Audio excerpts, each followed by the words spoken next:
So welcome back. So today in this session we'll learn about Lambda, which is also known as anonymous function in Python. So let's get started.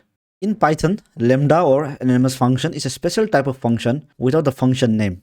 We can say lambda, we have to use this keyword, then we can say this colon, and you can say print. Print, let's say hello. This is a lambda. So as you can see, it is a function, but it doesn't have any name. So if you don't know about function, please go and revisit the function section in this tutorial. So here we have created a function, a lambda function that prints hello. If you go and check this, so while defining a function, we use this def keyword followed by the name of the function. But in Lambda, we just define a function by using just simply the lambda keyword. So let's see how the syntax of lambda. So it should be like this, lambda, and it will be argument, and then it will be an expression.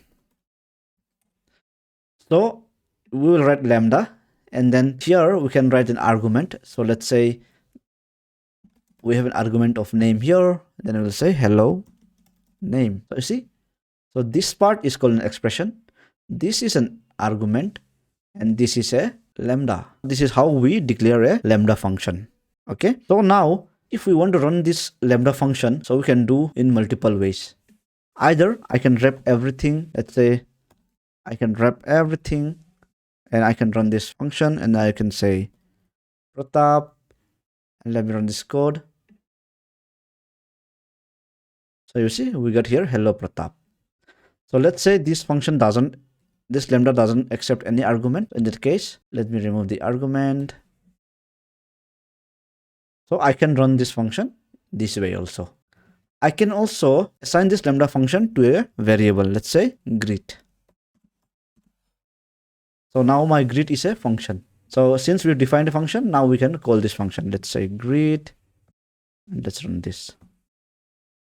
So here, let's say hello, or let's say hello greet.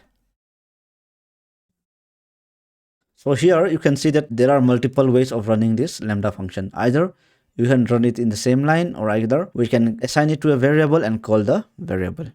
Also, let's take an example for a lambda function that takes an argument. So here, let's say this lambda function takes an argument of name, and here let me remove this greet, and I'll accept this name.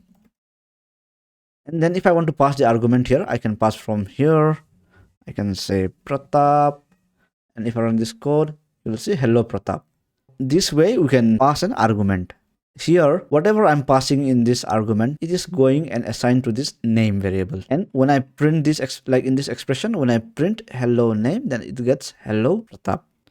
So this is how I call the lambda function. So we'll learn more about these functions like lambda functions, or a normal function. We'll use them more frequently in the upcoming projects and all. So I think for now, this is a simple overview of lambda function. We'll learn about it in the upcoming section. Bye.